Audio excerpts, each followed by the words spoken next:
changing the conversation with your help. The Walt Bonetti Radio program on WGSO 990 AM. Hey, welcome back. Thanks again for spending part of your Thursday with us. We are having a conversation with a congressional candidate from Louisiana, Congressional District 1, Howard Kearney. He is a Libertarian, and he is going up against several other candidates, including the incumbent, Congressman Steve Scalise. Mike and Kenner, how you doing, Mike? Good. Hey, thanks for taking the call. Great show again. Hey, I got a question here. I was actually signing up for the Libertarian Party, and I got to the point of the fill-in where it said, I pledge that under no circumstances would I support a preemptive strike on another country. And, I just had a problem with that. I just, it's like never say never. There's just certain instances with the intelligence that we have now. But I like everything about the party, but that I just don't feel right signing that pledge. Mr. Kearney, do you ever think that's something they may back off on? How big of a deal is that for the party? Thanks for the call, Mike. Oh, I'm sorry. I didn't mean to jump on you there. No, that's okay. Go ahead, Howard.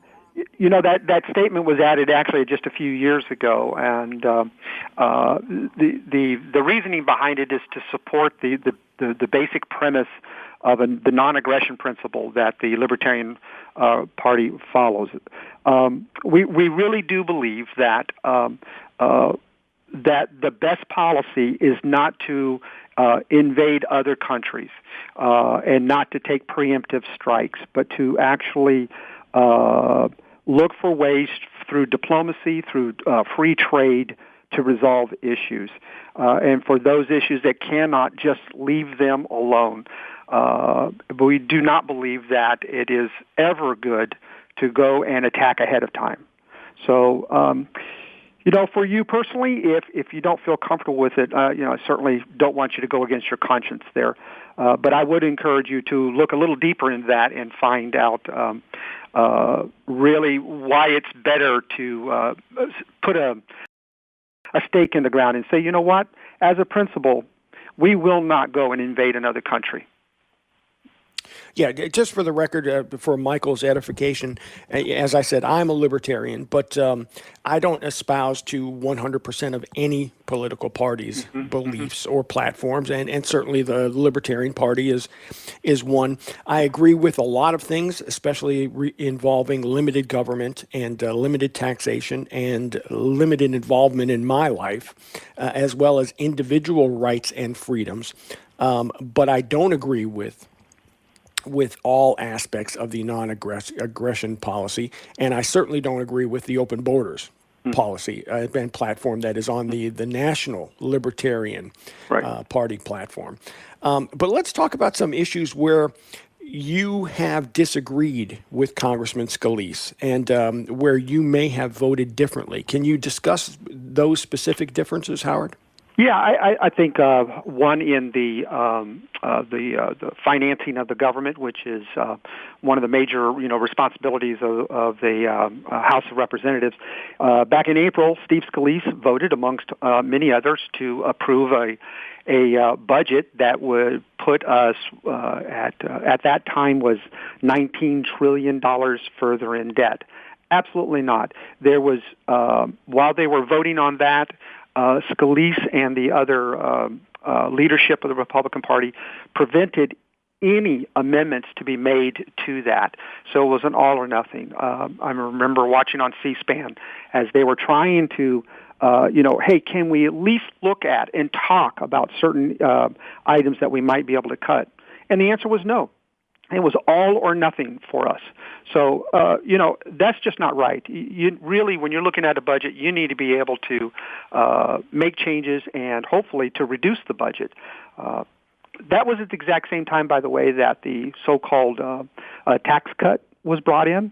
And it's interesting that the Republican Party focuses on the tax cut and how great that is, but they did not reduce the spending. So that just gets us deeper and deeper in debt, and that's one of the biggest things that I would be disagreeing with Steve Scalise's vote on.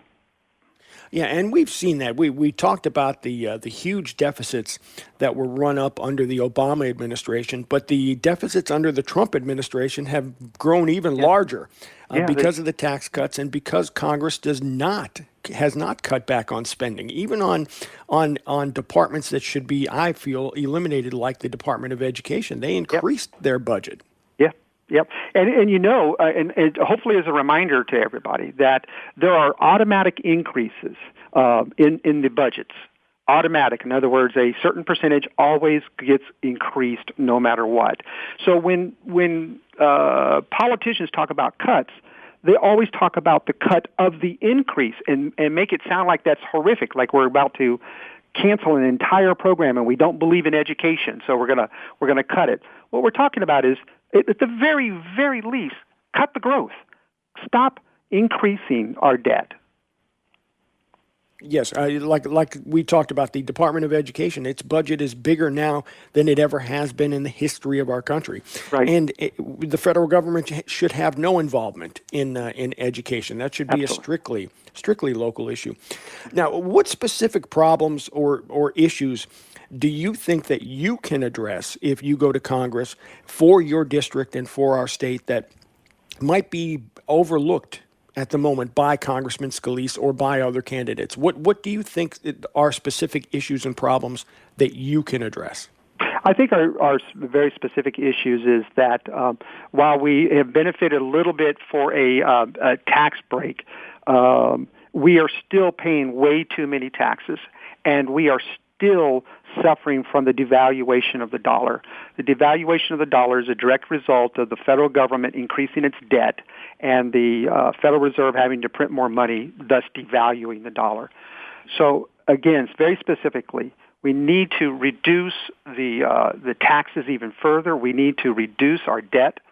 And the other thing is we need to increase our safety from foreign invasions. And we can do that by reducing our foreign entanglements. So I'm going to Congress for one specific reason, to restrain Washington. That's what I'm going for, because right now it seems they're unrestrained. They go off and do whatever they want and increase the budgets or give the president, unlimited authority to go fight and make wars in other lands. So that's what I'm going to work on. My very first step there will be to hook up with other liberty-minded representatives that are there, because it would be arrogant of me or anyone to think that I could go in and just by my words all of a sudden everyone changes their minds of what they've been doing in the past. We've got to get a team of liberty-minded individuals that believe in liberty first over politics. Now, the first Louisiana Congressional District encompasses several parishes. 10. Have you been able to run around everywhere? I mean, it's a huge territory. It is actually geographically the largest in Louisiana, and yes, I have been able to go to all 10 parishes that are in there, all the way up from Tangipahoa down to Lafourche and St. Bernard. Getting positive responses. Every time I talk to someone, it always is, wow, this is refreshing. It's about time, someone's speaking of these issues. So it's not about just what can government always keep buying and doing for you. It's about what's the right thing to do in respect to what government's role is. So restraining government, eliminating a lot of our foreign entanglements, and focusing on local issues and at-home issues and individual rights. That's what you're about. That is exactly right. Okay. Tell everybody how they can get in touch with you, how they can find out more about you, donate to your campaign, help you out, get signs, everything. Well, sure. The easiest way to do that is on our webpage, www.kearneyforcongress.com. That's Kearney, F-O-R, Congress.com. Or, of course, on Facebook. I'm on social media, the Twitters, pages, and the likes, and all those will have links to the donation pages. And I obviously would, can do more ads and stuff like that if I have even more resources to work to share the message out. Call me at 985-276-3217 if you need a campaign sign or some bumper stickers or whatever. And I guess, Walt, the last thing I'd like to just actually say is it's going to take some courage to vote for a Libertarian as opposed to your standard Republican or Democrat. And all I'm encouraging you to do is don't be a coward, vote for Howard. Well, we appreciate your time, Howard, and the opportunity to come on the radio. We're going to take a quick break for the news, and we will continue with the Walt Benetti radio program on WGSO 990 AM, WGSO.com, and the TuneIn radio app. She got the best of me.